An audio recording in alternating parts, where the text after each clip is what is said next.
건설 현장의 동조 파업은 누구를 위한 것입니까? 민노총의 귀족들은 현장에서 고생하는 근로자들의 삶에 대해 고민이나 해보셨습니까? 민주노총의 약자에 대한 갑질 행위입니다. 물류를 멈춰 세상을 바꾸자는 철진한 선동질에 힘없는 약자는 추운 겨울을 나야 합니다. 업무 복귀부터 하시기 바랍니다. 윤석열 정부는 어떤 일이 있어도 원칙을 지켜낼 것입니다. 화물연대 파업이 16일째 접어들고 있습니다. 정부는 지난 11월 29일에 시민트 분야에 이어 철강 및 석유화학 분야에 대해서 업무 개시 명령을 발동키로 했습니다. 철강은 평시 대비 52%만 출하되었고 석유화학 수출 물량은 평시 4분의 1 수준에 그치고 있습니다. 추가적인 출하 지연은 생산에까지 영향을 미치고 자동차, 조선 등 핵심 산업에 치명적인 타격이 올 수 있는 상황입니다.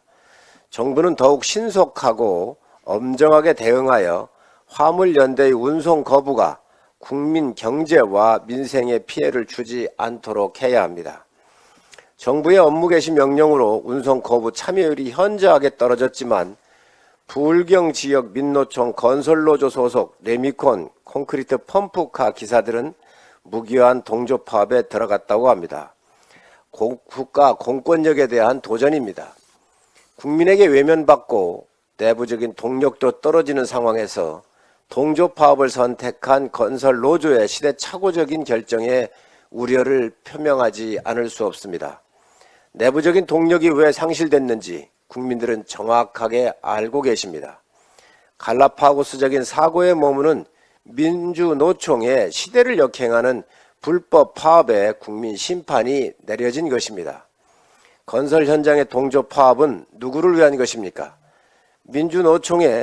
민노총의 귀족들은 현장에서 고생하는 근로자들의 삶에 대해 고민이나 해보셨습니까? 근로자들은 혹한기가 찾아오기 전에 일해야 겨울을 날 수 있음을 잘 알고 있을 것입니다. 민주노총의 약자에 대한 갑질 행위입니다. 물류를 멈춰 세상을 바꾸자는 철진한 선동질에 힘없는 약자는 추운 겨울을 나야 합니다. 민생 경제를 위협하는 불법적 파업은 대한민국에 이제 설 곳이 없도록 해야 합니다.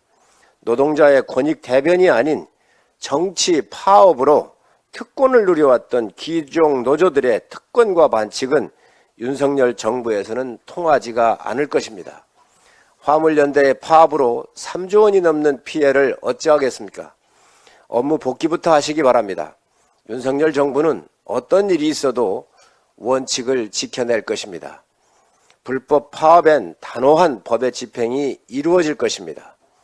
불법 파업에 대해 사과하고 현장으로 복귀하십시오. 그것이 국민에 대한 최소한의 예의입니다.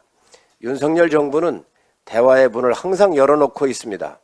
건설적이고 합리적인 제안은 언제든지 수용하고 토론할 것입니다.